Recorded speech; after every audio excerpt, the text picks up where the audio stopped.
5-0 Oregon going into 5-0 Washington. What a big game. 3:30 p.m. Eastern Saturday. We're going to take that apart, plus a whole bunch more, including the Indianapolis-Jacksonville game, which I'm very curious about. Great show, everybody. Welcome to WagerTalk Today, the best daily sports betting show on the planet. And we're going to start right away with the pen himself, Ralph Michaels, joining us. Ralph, how are you today? Nice to have you. Great shirt, looking good.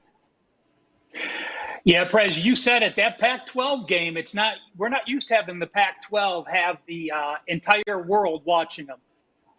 Ralph, before Teddy jumps in, last week the people in the chat room were talking about the earbud in your right ear. How come it's never fully in? There we go. Go ahead, Teddy. It's how he wears it, man. It looks good. So, Ralph, you and I have the same client play this week. Or we have one client play in common at least, and that would be the Ohio Bobcats at Northern Illinois. Right now, Ohio's laying 5.5 in that contest. Talk to me about why you like Ohio to take care of business on the road against the Huskies of Northern Illinois. You know, Teddy, obviously being from Cleveland, I'm a big MAC fan. I still watch a lot of MAC games. I had Toledo preseason as the best MAC team, but clearly they are not. It's the Ohio Bobcats. You watch them on offense, you watch them on defense, and they are a step ahead everyone else in the MAC. Northern Illinois is a team that has only played 2 home games. What's happened? They lost to Southern Illinois week 2, and then they lose to Tulsa 22-14. Ohio, 5 straight wins. They lost their season opener at San Diego State. If you watch that game, they were dominating the game. Rourke gets hurt. C.J. Harris comes in. He was a complete mess, and they lose that game at San Diego State. Since that time, they've beaten FAU on the road. They took care of Iowa State. They went to Bowling Green and Kent State, 2 weak opponents. Now, I know they haven't played a tough schedule, but neither has Northern Illinois. You look at Rourke, and it's a quarterback that has just really progressed as the season gone on. 64% completions, but he throws some deep balls that, again, when you have a lower percent and you're throwing the deep balls, there's a reason for that. An 8.2 touchdown to interception ratio. The defense is what's really impressed me. You look at the Bobcats, they have held their opponents this season to under 240 yards per game. They're allowing under 14 first downs per game. They're allowing 72 yards rushing and 2.9 yards per carry. Northern Illinois off a big win, but that win was at Akron, one of the worst teams in the MAC, and Akron was without their quarterback. They lost DJ Irons to a season-ending injury. So this is a situation where technically it fits all the spots. Huskies, 1-7 straight up and 0-8 ATS at home the last several years, failing to cover by 17.5 points per game. When you have the Bobcats as a MAC favorite, no problem. They've covered 6 straight by 12 points per game. And again, ATS records are important, but those average margins of how much you've covered by really stick out to me in this game. It is the Bobcats laying 5.5 against Northern Illinois as a 3% client release for me this week. So the one thing we have seen from Northern Illinois, obviously they blew out Akron last week. We're not going to put too much into that. But the week before at Toledo, they were in that game the whole way. The Rockets are the class of the conference. And Northern Illinois on the road had a chance to pull the upset, covering wire to wire as 13.5-point underdogs in that ball game. I look at Toledo and Ohio U kind of in the same category as these are the better teams in the MAC conference. Do you worry at all about Northern Illinois' recent success against the Rockets and how that compares to what they might do against the Bobcats? Yeah, again, they were outgained by 98 yards, but again, only being out first down by 1 yard. So again, Toledo is a team that we know, and I think you brought this up, Teddy, probably 5-6 weeks ago. Toledo is one of the worst favorites in college football. They lose as a favorite. They fail to cover as a favorite. Ohio, as I just said, as a MAC favorite, 6 straight covers by double digits. So different cups of coffee here between the Bobcats and the Rockets. Well, I'm all about an espresso, always have been. Ralph Michaels joining us, everyone. You're watching Wager Talk today. What a show. Ralph has got a chart for us as well. He's going to look into the Oregon-Washington game. Marco D'Angelo on after that. He's going to look at the Louisville-Pittsburgh game and the Indianapolis-Jacksonville game. Teddy's got his big game breakdown. And, of course, every Friday we end with Art DiCesare from the West Gate. It's one of our best segments of the week, so stay with us all the way to the end. And we do have a daily presidential address. I will be giving out 3 NFL bets. So, guys, hit that like button. Greatly appreciated. We need 125 likes to get there. Ralph, your chart. I'm just going to sit back and be regaled. So I was doing a radio show out of Columbus this week, and the person reaches out to me and says, well, look, you got to fade Ohio State, right? With a big game on deck against Penn State. And in my head, I'm thinking, yeah, we talk about look aheads all the time in college football. So what did I do? I went to the database while I was actually on the show, and the numbers I pulled up are the reason for this chart. So on the left-hand side in the blue, these are AP top 20 teams with an AP top 20 team on deck. On the right-hand side in the green, these are AP top 10 teams with an AP top 10 team on deck. So obviously the green is inclusive in the blue records, but it's just a smaller subset. So take a look at home. An AP top 20 with an AP top 20 is 54.2%. There hasn't been a look ahead. As a double-digit home favorite, they've gone 50.3%. If you're an AP top 20 team on the road, you have covered 58.2%. And take a look as a double-digit away favorite, what Ohio State is this week, you've actually covered 63.2% as an AP top 20 team with an AP top 20 team on deck. On the right-hand side, the AP top 10s. Again, home, 52 and 51%, basically break even with the juice. But away favorites, 62.7, and double-digit away favorites, 58.8. So this is a lot, much like the NFL Mythbusters guide I did with my son that's still available on my page. I'm going to say you go into a bar and ask 10 guys, hey, an AP top 10 team playing this week with an AP top 10 team on deck is a fade situation. And Marco would said, that's probably a great sandwich spot, but it's not in this case. So surprising numbers to me. They surprising to you, Teddy and Prez? A little bit, for sure. Who does that apply to this week, Ralph? Is there any teams that fall into that category? Yeah, Penn State's laying the number to Mass, and Ohio State's laying the number to Penn State because they're obviously playing next week. The game I'm going to talk about next, Oregon and Washington, fit that mold last week. Oregon did cover against Stanford. Washington failed to cover when they played Arizona. So that was the split as far as those two go. But so it's not the look ahead you go. And remember this, guys, the away number being better than the home number does not surprise me. Remember, most college programs have 110, 120, 130 kids on their roster.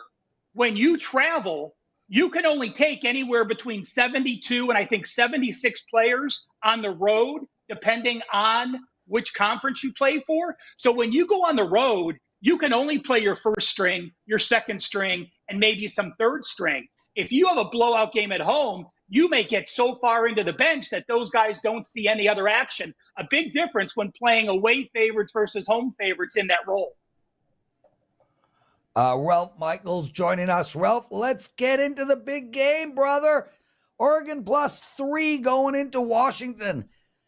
Man, this game is going to get a ton of betting attention and a ton of fandom. So help us navigate through this one. Well, I have never been to Husky Stadium, but it's on my bucket list. And, we talk about tailgating in the South. In Washington with Puget Sound there, they sailgate. They have the sailboats come up and they all party amongst the sailboats tied together. So it's such a neat atmosphere. Game day being there, Prez, you said both undefeated, both AP top 10. And in fact, these two teams are number 1 and number 2 in the country in yards per play diff.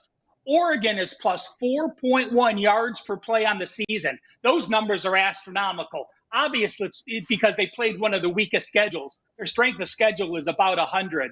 Washington, number 2 against a much tougher schedule at plus 3.7 yards per play. Amazing numbers. Yards per game, they're number 1 and number 6 in yards per game diff. Points per game diff, number 1 and number 6. Now, with that said, that is a lean to Washington at home, laying 3 with stats that are very similar, having played a much tougher schedule.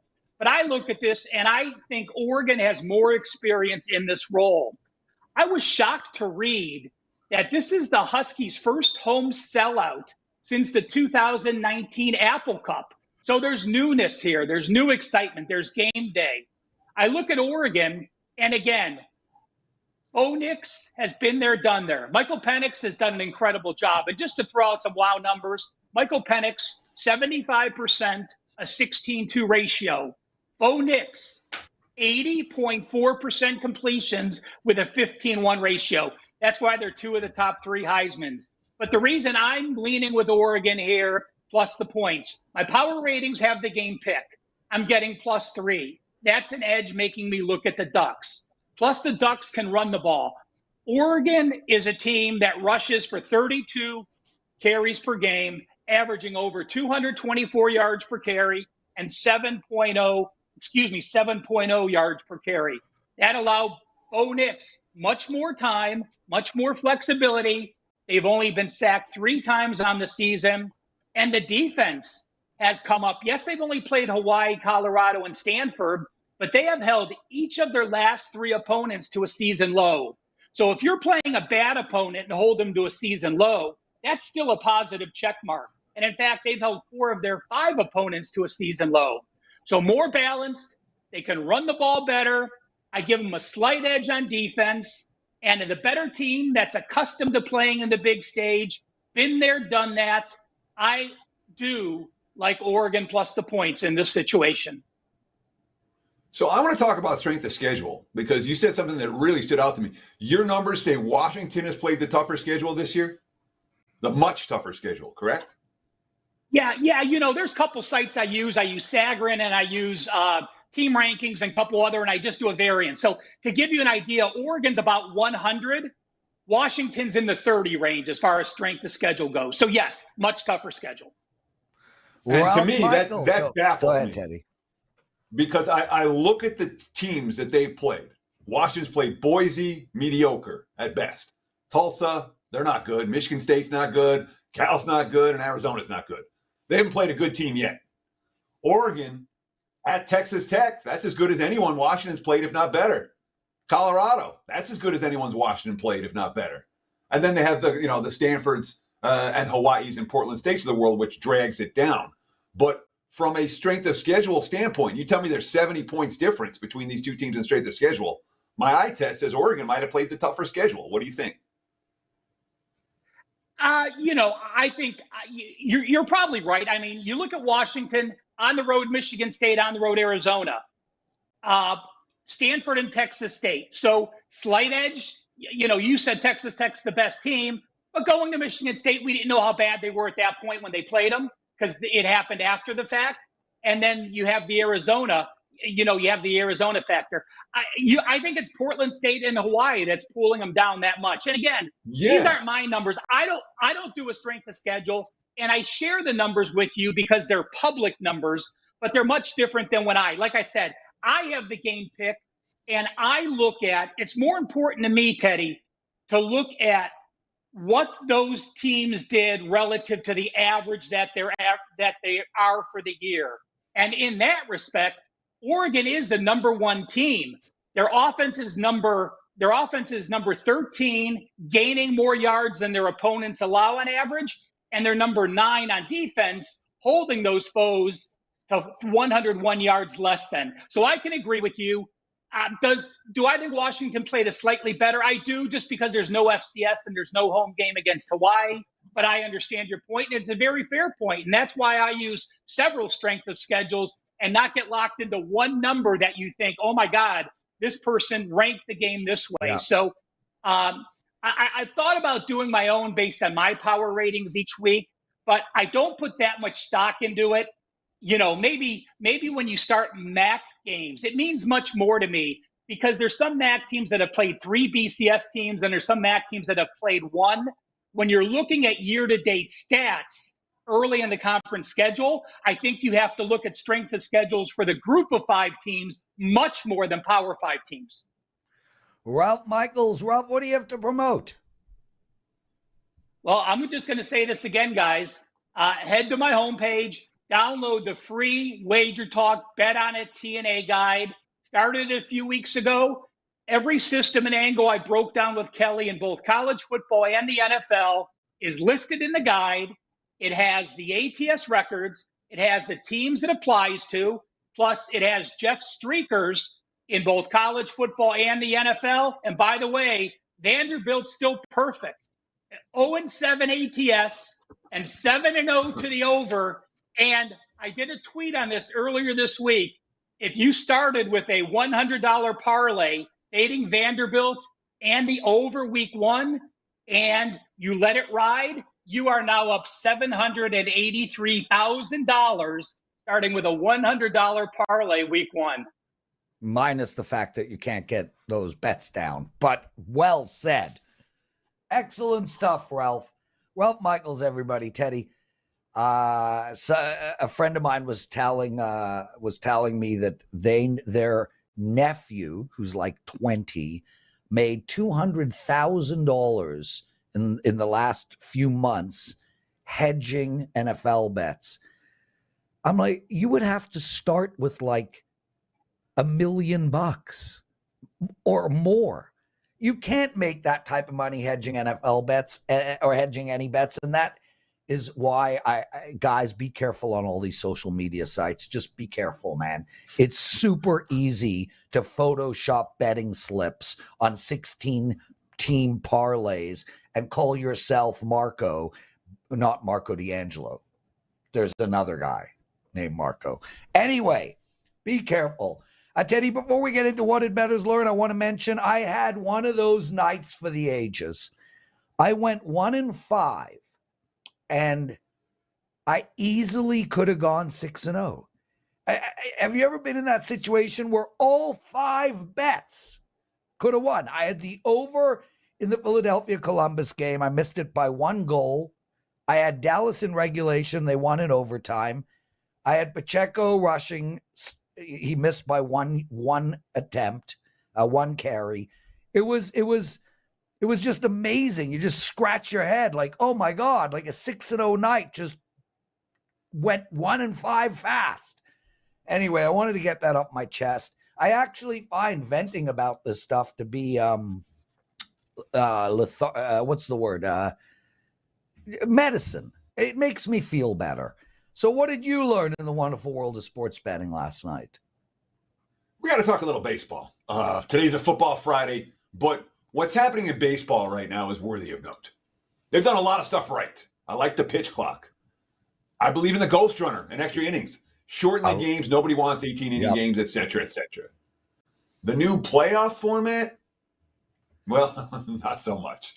You know, we had 300-win teams in the regular season, the best 3 teams in baseball. Well, the Dodgers are gone. They got swept by the D-backs. LA never got a chance to get their bats going. They played Sunday, Monday, Saturday, Monday, Wednesday. They literally never played 2 games in a row.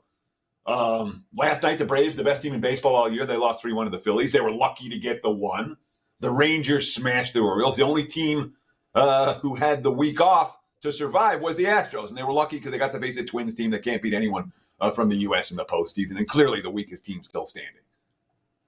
Last year, we saw the Astros and Yankees, the 2 best teams in the American League, but in the National League, it was Padres, 89 wins, Phillies, 87 wins, the 111-win Dodgers, the 101-win Mets, the 101-win Braves, all eliminated before the NLCS, not even the World Series, the NLCS. So clearly,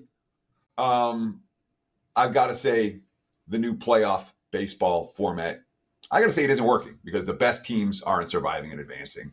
That tells me maybe we see some adjustment. Now, it's fun to see Arizona in the NLCS, but they're not one of the two best teams in the National League. They weren't. They haven't been. They're not right now. Circumstances have worked out in their favor. Something to pay attention to for next year's division betting series, and for sure. But from a baseball perspective, it's not good when your best teams don't make it to the biggest stages. Lawrence? Yeah, I mean, not only the best teams, but the big market teams. But I'll tell you, Teddy, it's so interesting, baseball to me. Takes them 162 games to figure out who makes the playoffs.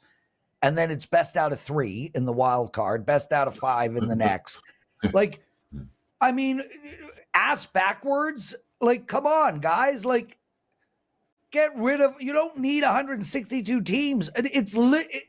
Okay, it's not literally 10 times the amount that it takes the NFL to figure out who makes the playoffs, but it's like 9.8 times the amount or 9.9 times the amount. I don't understand it, man. I mean, I don't know how long you could watch paint dry for, but it starts in April and it ends at the end of September. It is not watching paint dry in the playoffs. The playoffs are really dramatic, and I do love baseball playoffs, but I'm with you, man. They got to fix this thing. You wanted to say something? It's not going to be an easy fix. But 154 game regular season, 7-game series in the postseason, all of them. I mean, to me, that's something that makes sense. It's not that hard, bro. But giving the teams the week off is probably too much. That's the failure here. And also in baseball, I don't think it helps anybody getting those weeks off. I mean, especially the batters. These batters are playing in a rhythm. It's idiotic. Anyway, Marco D'Angelo joining us, everyone. Marco, love having you on, co-founder of WagerTalk, dear friend of mine, and another guy who thinks Teddy's super annoying. Welcome to the show. Good morning, guys. How you doing today? Yeah, well, we're doing good. Let's, you know what? I'm getting over my 1-5 night, and I know you call me all the time. You're like, Prez, don't harp on these losing nights, and they happen. But I will say this: let's turn my losing night into a winning sales pitch. I had the same shit night last Thursday, and I had a monster Sunday NFL betting. So I'm good. I feel good. I'm bouncing back. I'm ready to go. I'm rocking and rolling. Let's get straight into it, brother. Louisville at Pittsburgh. Pittsburgh's plus 7.5. You like them? Tell us why. Yeah, this is one of those spots. Obviously, you know me. I'm a situational guy, and I'm looking at Louisville, and you can't get much worse of a spot for them this week. They're coming off one of those games where they stormed the field last week. They beat Notre Dame. Biggest win for head coach Jeff Brom at Louisville, knocking off Notre Dame. Now you got to go on the road the very next week. That automatically will have me looking to want to fade that particular team. Now make that particular team a favorite on the road. Another reason to look against that team. And the team that they're playing is a better defensive team. They're ranked 25th in the country, surprisingly, the Pitt Panthers defensively, yards per play allowed. That has me on the live home dog. Give another feather for Pitt. Well, they've had an extra week to prepare. Last week was a bye week for them, and during that bye week, they've decided to make a quarterback change. They actually made that change right before the half in their last game against North Carolina, in which they got drilled. And you got to look at those numbers. And, yeah, they weren't good when Christian Mayer came in that game, but came into that game cold, came in with a game plan that was designed for the other quarterback. Now he's had 2 weeks to prepare, get an offensive game plan designed to his strengths. I'm going to take the home dog here with the Pitt Panthers. And if you go back to the Notre Dame win for Louisville, they were outgained by 100 yards in that game. They also benefited from 5 Notre Dame turnovers. They're going to get a reality check this week, back to earth. And let's throw in the last one. It's homecoming for the Pitt Panthers, and this is a night game. They don't have a lot of them at Pitt. The the stadium formerly known as Heinz Field. Now it's a Shore Stadium, and I just will refuse to say that as a longtime Pittsburgh fan of Heinz Field. So doesn't Pitt just stink? I mean, they're changing quarterbacks. You're like, oh, well, Louisville forced 5 turnovers last week, so they're not going to force turnovers against a backup quarterback. Louisville's forced 8 turnovers their last 2 ball games against way offenses than this. And Pitt, their only win this year, Wofford. Yeah. Explain to me why you think Pitt's good.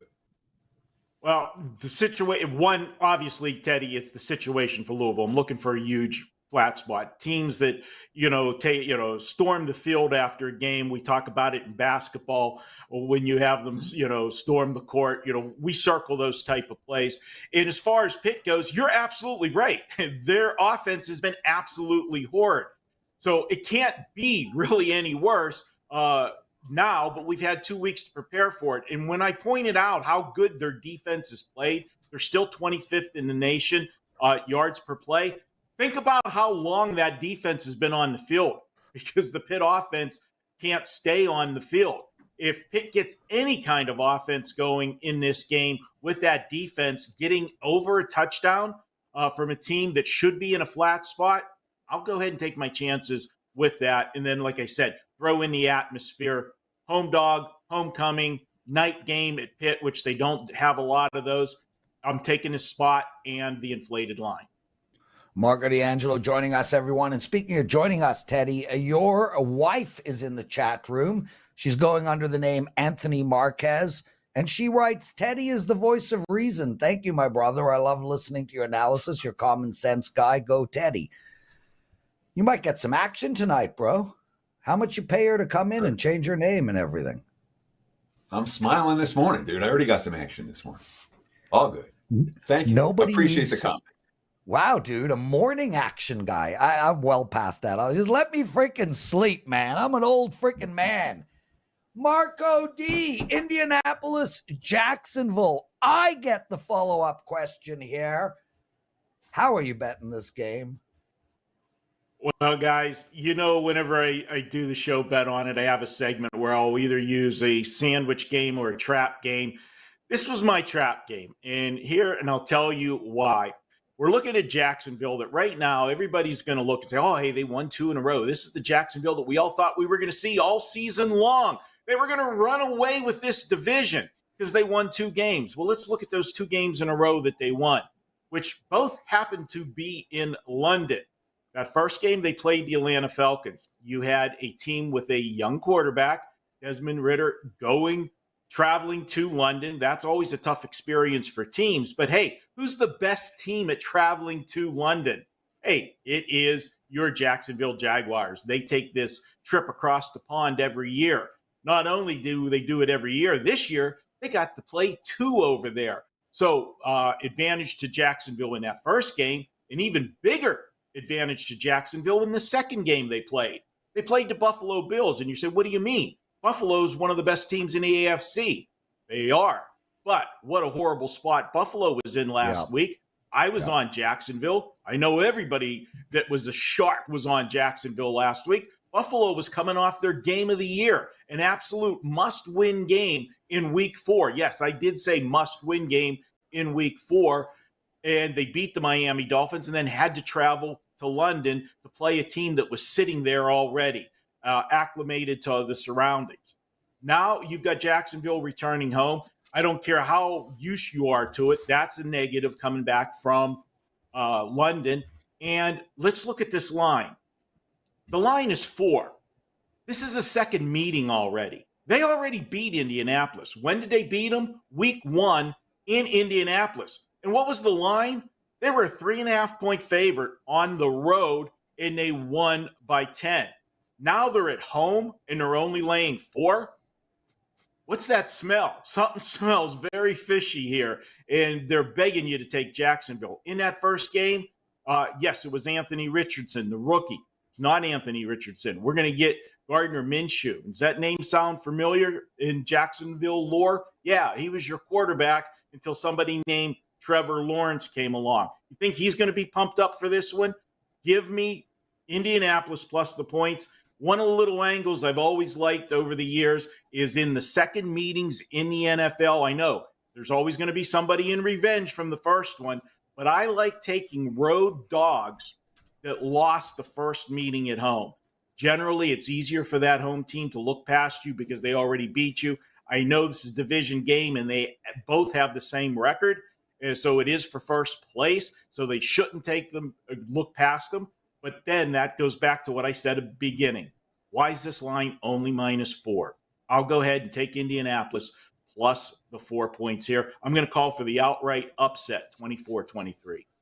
Marco D'Angelo joining us. Marco, listen, I'm going to lay some stats down for you. Respond to them if you will. Otherwise, we're more than happy to move on.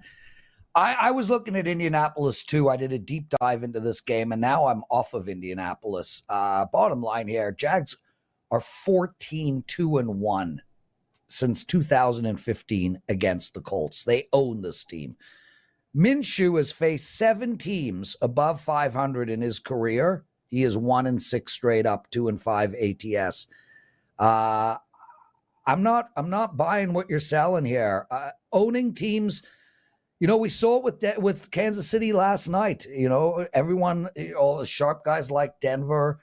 Kansas City came out. They owned Denver. They took care of business. They covered by a half a point, but a cover is a cover.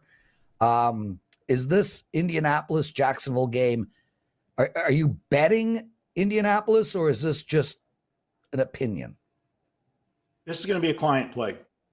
Yes, I am betting Indianapolis, and it's going to be one of my 5 on my Westgate contest. Excellent stuff. So speaking of which, what do you got to promote? Well, we've got a special this week where you can pick up a 7-day all-access package. That 7-day all-access package for the price of a 3-day all-access. Just use coupon code MD743. Get it? 7 days, 43. Code 7 MD743. And that will include everything I release. And I do have a 5% college best bet on Saturday. I've only had 2 college 5% this season. Perfect 2-0. Those plays sell for 35 by themselves. So you can get 7 days for 69 instead. MD743, potentially the worst promo code ever given out in history. Cannot remember it. I've lost it already. What is it again? MD743. Marco D'Angelo, everyone. Teddy, we got Art DiCesare coming up. Let's go, baby. It's your big game breakdown. I got a question for you real quick first, because you talked about this Gardner Minshew 1-6, 2. Where do those numbers come from? Gardner Minshew's had like 37 starts. They're on they're against teams at 500, against teams who are over 500 straight up. They come from research. He's got 37 games he's played. I would take that particular stat with a grain of salt. Personally, I'm not sure I believe it's time for your big game breakdown, bro. We got to get the show over with. All right. Well, I would if you wouldn't give out, dicey information. Okay. Big game breakdown. What do you got? Let's talk big game breakdown. NFL action for Sunday. Let's talk about the Atlanta Falcons and the Washington Commanders. Looking at the WagerTalk live odds screen right now. We're seeing Atlanta 2.5, total 42.5. And we had a bizarre game plan from Washington last week on the short week against Chicago. Sam Howell dropped back to pass 60 times. He had 51 passes, 5 sacks, 4 runs. And Brian Robinson, the leading running back, had 6 rushing attempts against Chicago. And of course, they were booed off the field at halftime. They got bombed in that game. I would anticipate a different game plan this week. I think they're going to try to run the football. And certainly some of the stuff I've read indicates that. Atlanta's defense is tremendous. All right. They're 4-1 to the under. All 4 unders have been in games that produced 40 points or less. The only over was a wild fourth quarter comeback against Green Bay. And the Packers scored 24 points on 224 yards of offense in that game. It's not like they moved the ball up and down the field. Ryan Nielsen, Falcons defensive coordinator, giving up 1 touchdown a game each of the last 2 weeks. Washington, number 30 in yards per point. allowed. They give up more than they should. The offense is putting the defense in bad spot. But Atlanta, number 30 in yards per point on offense. This isn't an up and down the field offense right now. All right, Desmond Ritter's all dink and dunk.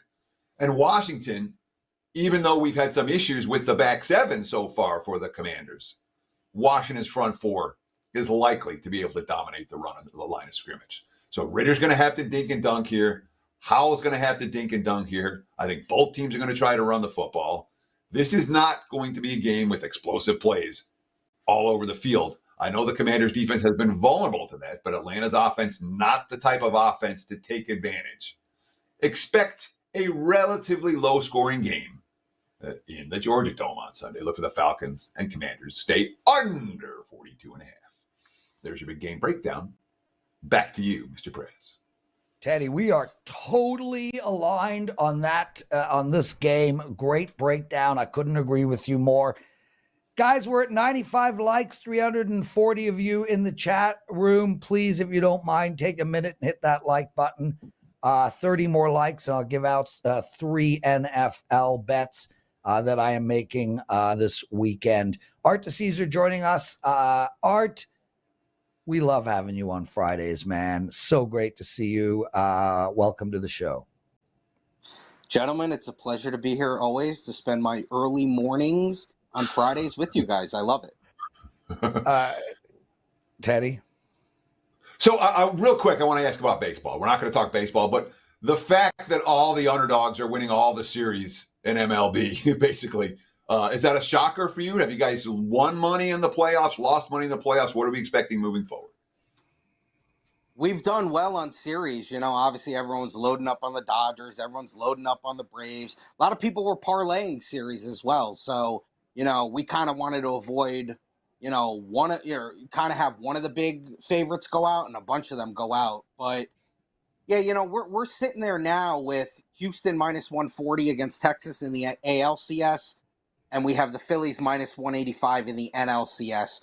The real team we want to avoid is Texas. We would love to see Houston play anyone in the World Series. Texas is going to be our last big liability as far as a World Series goes. Weirdly enough, we win on them winning the pennant, but we get slaughtered on them winning the World Series. So we just want to avoid Texas. So go Houston, and doesn't matter in the NL. Okay, so thank you for some baseball discussion. Now, let's talk some football. And, the reports all around town were last Sunday was the worst Sunday of the season so far for books here in Las Vegas. Was that true at the Westgate? Did you guys do all right last Sunday? Did you guys get punched around a little bit? It was definitely a losing Sunday. And, I don't want to say we got punched around, or it was, you always like to say, is there mass, panic in the risk room? No, nothing like that. But it was one of those weeks where no matter what happened, there was no way we could bail out Sunday night or Monday night or anything. It just was one of those weeks. So my theory has been that October is the month where the public has a chance over the wise guys. The wise guys are still betting what teams were supposed to be, and the public is betting on teams the way they are. I had a conversation with Jay Cornegay from the Westgate this week, and he said, I never heard of that before. Have you ever heard of that? Is that something that's real? Am I making this up in my head? Is there something to the public having success in October? Because I feel like I see it every year. No, Teddy, and I'm just going to be real. I think I've heard it from you. Doing stuff with you for as many years Every as I've day. done it. Yeah, I just feel like you and I have been doing shows for 4 or 5 years, and I always hear from you in October.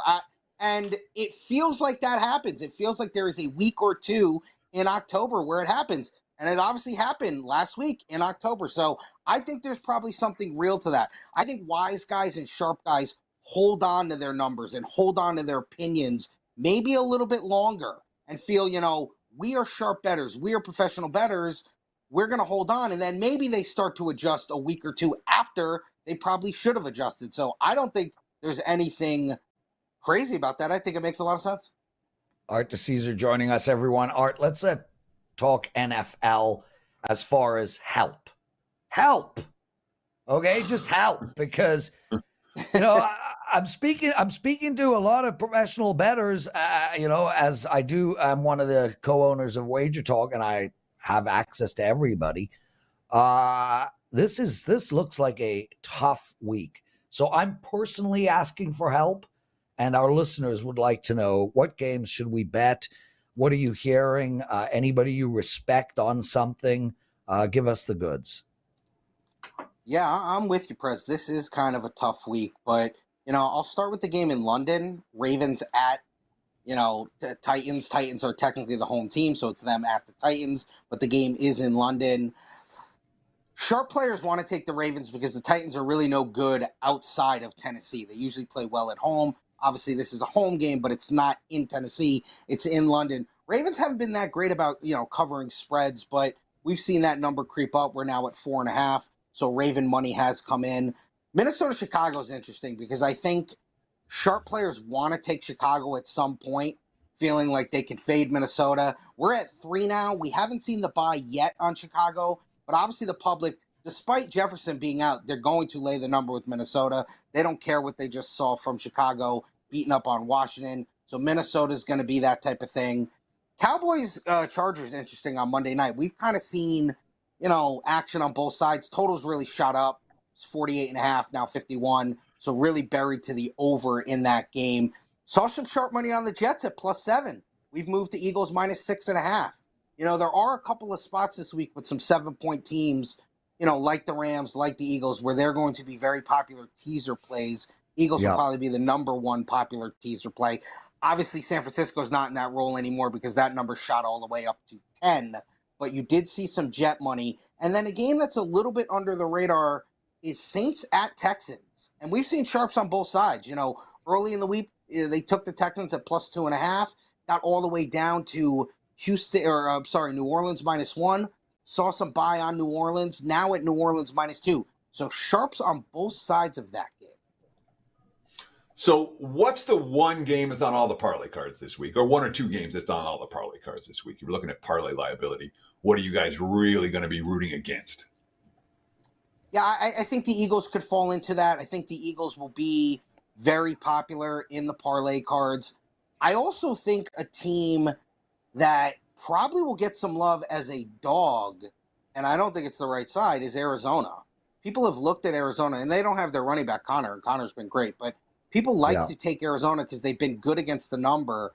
And now you look at the Rams, and you're saying Rams 6.5, now 7, and you're like, well, how could the Rams be a 7-point favorite? Well, Arizona doesn't want to win, and the Rams, they got cut back last week. They've obviously looked pretty good against Philly. They didn't win or cover the game, but they hung in that game. So I think Arizona from a dog standpoint will be in a lot, and I think the Eagles as a favorite will be in a lot. We've got just a few minutes left here with Art DiCesare, risk management supervisor over at the Westgate Superbook, at ArchDice21 on Twitter. Again, ArchDice21. He is an excellent follow. I encourage you. If you want good information live from Las Vegas, check out his Twitter account. Art, before we let you go, we got to talk a little bit of college football. What are the big plays this week? Who are the pros lining up on? Who are the Joes lining up on for Saturday's college football action? Absolutely. I always got to throw a little Friday in there because we always have Friday games. Tulane at Memphis. Tulane saw money early. Tulane -3. Now Tulane -5. And then the Fresno State under. That was as high as 59, hit 57, now 55.5. As far as Saturday goes, the sharp plays are Temple. Temple took money at 8 and took money at 7 versus North Texas. That is now 6. Nevada UNLV in a big rivalry game. UNLV's been great. Nevada's been bad. I don't think Nevada's even won a game. But Nevada's at home. Took sharp money at 10 and 9. Now 8. Cal, a lot of money they took against Utah. Utah is really challenged offensively. They're great on defense. But we saw sharps took 13.5. And then the same couple of sharp groups took even 11.5. It's now down to 10.5. Those are a couple. Public is on some big favorites. Alabama, they're laying the number with Florida State. And then they're happy to take a couple of points with Florida against South Carolina. Really tough because Florida is no good, but the public likes Florida. Art, before we let you go, some NHL real quick. Did you get a lot of bets on futures with Connor Bedard? You know what? We didn't offer anything as far as point totals or things of that nature, but obviously he was, heavy to win the Rookie of the Year, the Calder.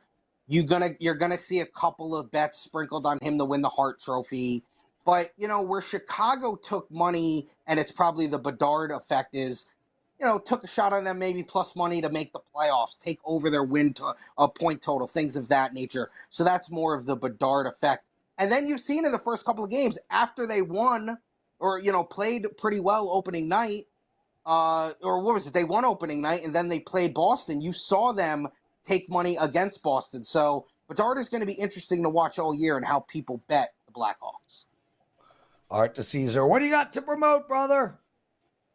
The Westgate, man, this is the time of year. We got everything going. NHL's back, MLB playoffs. In a couple of weeks, we'll have the NBA. And then a couple weeks after that, we'll have college basketball. So just come down to the Westgate. Check us out. This is a great time of the year to come down on the weekends, watch games. We got the theater open on Sundays for the NFL. It's just, this is the perfect time. And if anyone ever needs help with anything, getting set up with whatever you need as far as the Westgate goes, you can always talk to the front line. But if I am there, please ask for me, and I'll come out and I'll help you with whatever you need. One of the best, Art DiCesare, everybody. Follow him on Twitter. What is it, Teddy? I don't want to screw up this time. At ArtDice21. Did I get that right? Yeah, it's not that hard. What's the 21 for? Does he think he's 21 or something? It's a Vegas thing. Art Dice 21. 21. Yeah, 21 means 21 has something relatable to Vegas. What might that be? I don't know. Blackjack? Oh, blackjack. A game I never play, ever. I dealt blackjack for 3 weeks. All you need to do is deal blackjack. Do you have a presidential address, Lawrence? We're out of time. Yeah, buddy. Teddy. Yeah. Yeah. Okay, time for the presidential address. Let's go. Okay, guys, we need music. We need an intro. Teddy's got an intro. I don't know. I can't even remember. I never pay attention to Teddy. Anyway, it's time for your daily presidential address. I got a bunch of NFL bets to give out. I do want to say I had a rough one last night. I had the under on the Thursday night game at 1, but I lost 3 prop bets after I won 3 prop bets recently.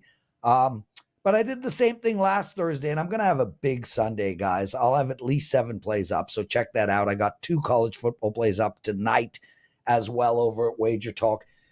So bottom line here is I really like the over in the Chicago-Minnesota game, and I know there's going to be a ton of wind. I get it. But, man, Chicago is a stone-cold over team, and even without Justin Jefferson, I think Minnesota's going to get their points. The Chicago defense is a complete disaster. I like the Cincinnati Bengals this week. I like the LA Rams this week. And I like Philadelphia and the Jets to go under the total. Those are 4 bets that I will be personally making. So make sure to take advantage of that. Teddy, it's Friday. It's time to win some bets. Please take us home. Sure. Last but not least, yeah, I made a mistake. Minshew's been in 37 games, only started 25 of them. So, yeah, I'm not, dude. I'm not here to piss on you. Okay, when you piss on me, I don't piss back. I just move on. That's true. My goal is to give accurate info. I said he had 37 starts. In fact, he had 25 starts. He had 37 appearances. That said, that's going to wrap it for the week here on Wager Talk Today. We'll do it again next week. Same time, same channel. Each and every weekday, 9 a.m. here on the left coast, noon for you back east. Between now and then, you guys know what to do. Have a great weekend and win as many wagers as you can. Best of luck. Cheers.